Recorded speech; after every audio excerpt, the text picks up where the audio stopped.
زیارت کر کے کربلا سے، نجف سے، سامرا سے، کاظمین سے، باب الحوج، ابو الفضل عباس کی زیارت کر کے ہم واپس آتے تھے یہاں پر۔ اتنی سی بات تھی نا۔ آج کل یہ نہیں ہے۔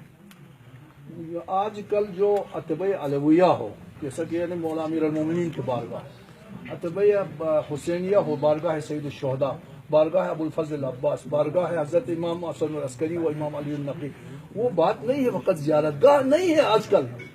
آج کل وہ ایک مرکز علم ہے، سارے مراکز علم ہے۔ وہاں سے دنیا کے لیے نشریات، ٹی وی ہے، چینلز ہے، اور بہت سارے چیزیں ہیں، ان کے لیے خدمات ہیں، زائرین کے لیے خدمتیں ہوتی ہے، اور جناب علی غریبوں کے لیے ہیں۔ وہاں پر انہوں نے کالج کھولے ہیں، یونیورسٹیاں بنا رہے ہیں۔ یہ ایک بہت عظیم خدمت ہے جی، پورے ملت عراق کے لیے، پورے ملت مسلمان ایک معجزہ ہے۔ آپ سمجھتے ہیں نا، ہمیشہ وہ چہلم کے وہاں 40 کے ایام میں وہ کتنے، اس سال کتنے تھے شیخ صاحب؟ تقریباً 2.5 کروڑ 3 کروڑ کربلا میں فقط۔